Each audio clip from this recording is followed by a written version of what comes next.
여러분 반갑습니다. 5월 14일 수요일 아침에 여러분들과 함께 예레미야서의 말씀을 나눕니다. 수요일 아침에 나누는 말씀은 예레미야 50장입니다. 50장 가운데에서 1절부터 5절까지 말씀으로 함께 은혜 나눕니다. 1절부터 함께 합니다. 여호와께서 선지자 예레미야에게 바벨론과 갈대아 사람의 땅에 대하여 하신 말씀이라. 너희는 나라들 가운데 전파하라. 공포하라. 깃발을 세우라. 숨김이 없이 공포하여 이르라. 바벨론이 함락되고 벨이 수치를 당하며 모로닥이 부스러지며 그 신상들은 수치를 당하며 우상들은 부스러진다 하라. 이는 한 나라가 북쪽에서 나와서 그를 쳐서 그 땅으로 황폐하게 하여 그 가운데 사는 자가 없게 할 것임이라. 사람이나 짐승이 다 도망할 것임이니라. 여호와의 말씀이니라. 그날 그때에 이스라엘 자손이 돌아오며 유다 자손도 함께 돌아오되 그들이 울면서 그 길을 가며 그의 하나님 여호와께 구할 것이며 그들이 그 얼굴을 시온으로 향하여 그 길을 물으며 말하기를 너희는 오라 잊을 수 없는 영원한 언약으로 여호와와 연합하라 하리라. 아멘. 오늘 말씀 제목은 바벨론도 하나님께서 다스리신다. 바벨론도 하나님께서 다스리신다 하는 제목입니다. 우리는 앞에서 모압으로부터 시작해서 암몬 그리고 저기 엘람에 이르기까지 이스라엘을 중 가운데 놓고 주변에 있는 여러 나라들에 대한 하나님의 징계하심을 우리가 볼 수 있었습니다. 이제 그것은 그 시대적 있던 상황으로 보면 바벨론이 이제 최강대국으로 이렇게 확인되어졌던 시점 아니겠습니까? 그러니까 이 바벨론이 이집트는 물론하고 거의 이스라엘을 중심으로 해서 중동 지역의 대부분의 나라들을 다 지워버리는 그런 시점이었다라고 할 수 있겠습니다. 그러니까 어떻게 보면 그런 주변 나라들이 망하여가는 그 모든 과정에 있어서 이 바벨론에 의하여서 망해져 버렸던 그런 상황들을 하나님께서 바벨론을 도구로 삼아 이렇게 정리하셨다 이렇게 말할 수 있겠습니다. 그런데 오늘 50장은 어떻게 되는 겁니까? 근데 그 가장 초강대국이라고 하는 바벨론까지도 누구의 손에 있다고요? 하나님께 손에 있다라고 하는 것입니다. 자, 이게 도대체 어떤 의미일까요? 우리는 50장에 이르기까지 북왕국은 이미 아수르에서 망하였고요. 그리고 남왕국도 이제 바벨론에서 완전히 망해져 버렸습니다. 그리고 목숨을 부지할까 싶어가지고 이집트로 도망가려고 하는 그런 시점에 놓여 있었다 하겠습니다. 자, 그런 상황을 전제로 보면 하나님께서 주변 나라들에 대해서 심판하시겠다는 말씀 오케이 이해할 수 있어요. 그런데 지금 이스라엘 백성들에게 어떤 말씀이 주어졌다고요? 예레미야를 통하여서 바벨론이 망가져 버릴 거다. 그리고 우리는 돌아오게 될 그날을 말씀하시고 있다. 여러분 이거 어떤 느낌으로 들려졌을 것 같습니까? 와, 이게 무슨 상황이야 이게. 이거 어떤 상황 우리가 이해해야 돼? 이거 정말 믿어야 돼? 절망 가운데요. 정말 생각하지 못하는 그런 어떤 소식이 들려지면 사람들은 이걸 이렇게 의안이 벙벙해진다. 그죠? 의안이 벙벙해진다. 바로 이스라엘 백성들은 그런 느낌이었을 거라는 겁니다. 그런 느낌이었을 거다. 캄캄해서 말이죠. 꼭 하늘이 무너질 것 같은데 저 하늘 어느 가에서 구름이 열리면서 빛이 쫙 내리쬐는 그런 느낌인 거죠. 자, 그런데 오늘 하나님께서 이 바벨론의 징계에 대해서 말씀하시면서 우리가 읽었던 내용 가운데에 2절의 말씀을 보십시다. 거기에 어떤 말씀이 있느냐면요. 바벨론이 함락되고 벨이 수치를 당하고 모로닥이 부스러지며 그 신상들은 수치를 당하고 이게 어떤 말씀이냐면요. 바벨론의 주신은 이 벨입니다. 그 벨신에 대한 여러 가지 이름이 있는데 그 중에 이제 오늘 여기 무로닥이라고 하는 겁니다. 바벨론식으로 하면 마르둑이 되는데요. 이 마르둑이 주신인 겁니다. 또 이 마르둑이라고 하는 신과 함께 또 느부갓네살이 들판에다가 자기의 신상을 세우는 그런 일도 하게 되는 것을 우리는 다니엘서를 통해서 보게 되지 않습니까? 그러니까 이게 왜 신상을 세웠겠습니까? 바벨론 신화에 보면 이 바벨론의 왕은요, 그 마르둑 신이 위임해가지고 바벨론을 다스리기 위해 세운 대리자인 거예요.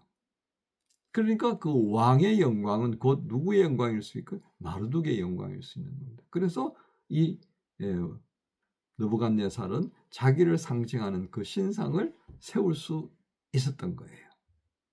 자, 그렇다면 하나님께서는 이 바벨론을 징계하시는 이유가 무엇이겠습니까? 7절의 말씀을 한번 볼까요? 7절의 말씀을 보면 이렇게 나와 있습니다.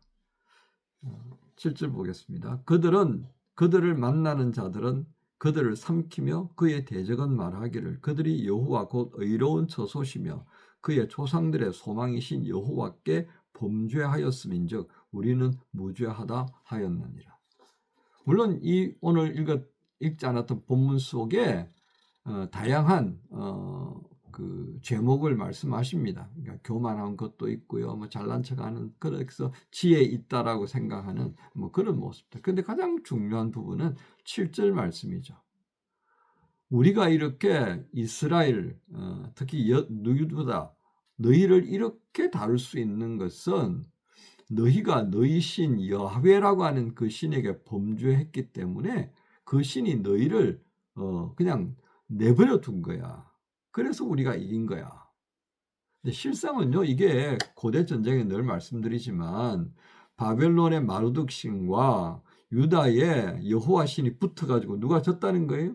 야훼 신이 졌다는 거예요. 근데 이스라엘 백성은 그거 안 믿잖아요, 그죠? 이 천지의 주제이신 하나님이 졌다? 이거는 용납할 수가 없는 거예요. 그러니까 무슨 이유다? 예, 죄의 문제를 끄집어내는 거예요. 그러니까 너희가 범죄해서 이 야훼 신이 손을 떼버렸다. 그래서 우리가 이긴 거야. 자, 너희가 믿는 그 여호와라고 하는 신이 손을 떼버린 너희 민족은 우리와 똑같은 사람이 아니야. 신으로부터 버림받은 존재, 그건 죽은 것과 마찬가지야. 그래서 우리는 너희들 마음대로 할 수 있어. 그랬다고 해서 무슨 문제가 있냐? 없다 이 말이에요. 그러니까 너희는 너희가 받을 죄를 그렇게 지금 당하고 있는 거야. 이제 이렇게 해버렸다는 겁니다. 자, 이게 소위 말하는 그 비아냥거리는 말이에요. 비아냥거리는 말. 여러분, 하나님께서 이스라엘 백성을 어떻게 안 버렸잖아요. 그냥 바벨론을 징계의 도구로 쓴 거예요. 그런데 하나님께서 이스라엘 버려버렸다.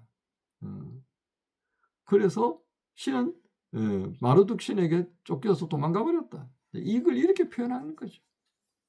하나님의 관점에서 보면 이게 웃기지도 않는 거죠, 그렇죠? 우리가 성경 전체를 보면 하나님은 그 징계로 이스라엘 백성들을 바벨론에게 맡기고 그래서 고난을 겪게 하신 거란 말이죠.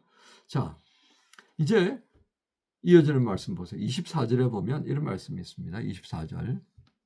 바벨론아, 내가 너를 잡으려고 얼물을 놓았더니 네가 깨닫지 못하게 걸렸고 네가 여호와와 싸웠으므로 발각되어 잡혀도다.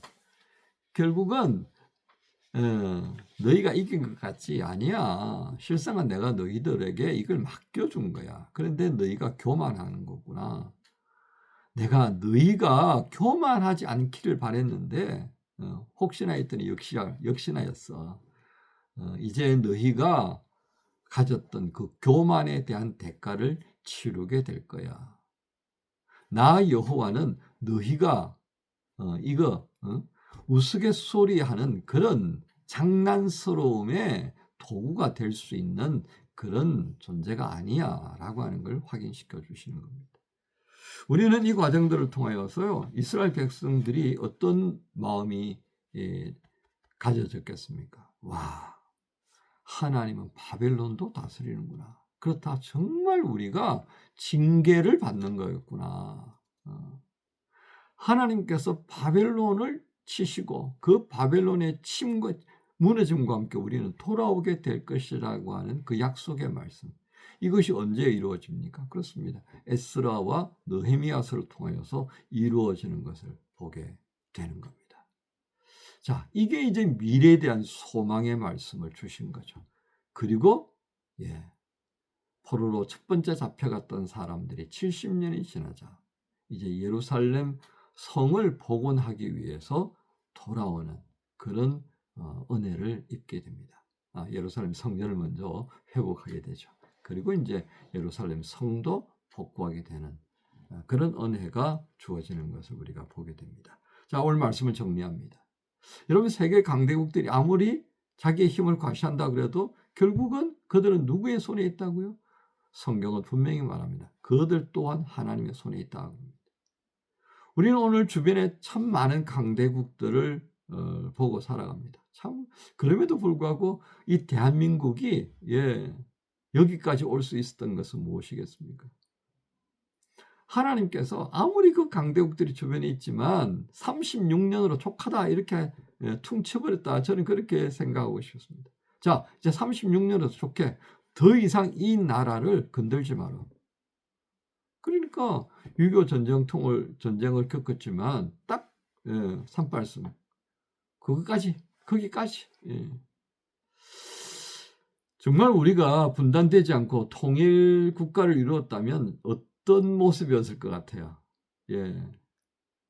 여러분, 우리가 반쪽으로도 이렇게 살아가는데요, 온전하게 하나가 되어졌으면 어느 정도였겠습니까? 그래서 세계 열강들이 걱정한다는 말도 합니다. 저 반쪽도 저 정도니 붙여놨으면 어떻게 될까? 그러게 말이죠.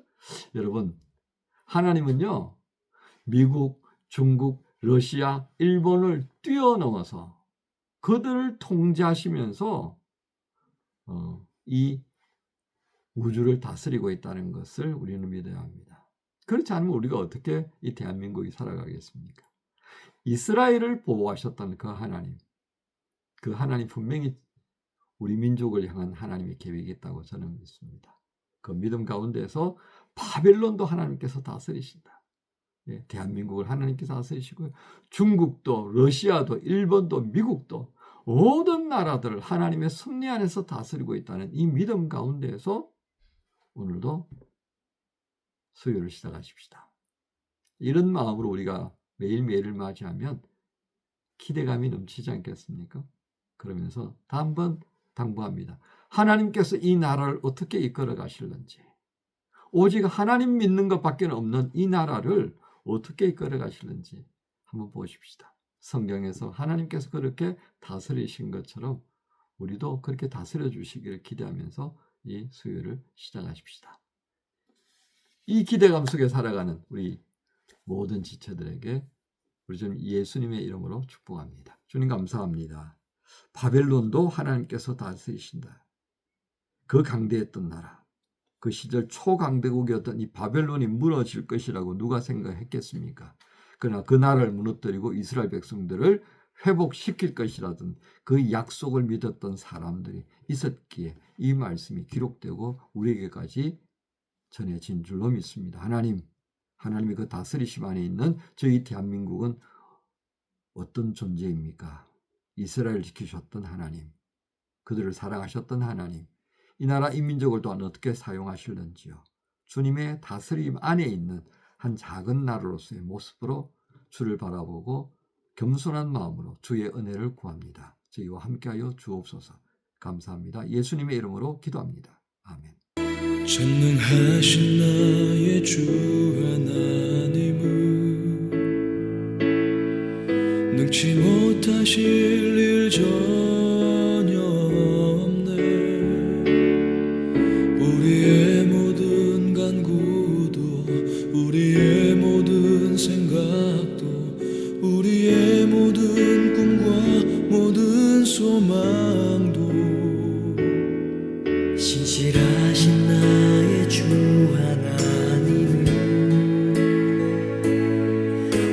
나의 모든 괴로움 바꿀 수 있네.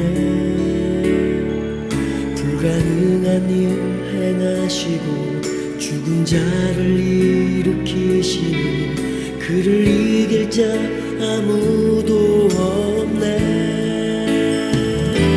주의 말씀 의지하여 깊은 곳에 금을 던져 오늘 그가 놀라운 일을 이루시는 것 보라. 주의 말씀 의지하여 믿음으로 그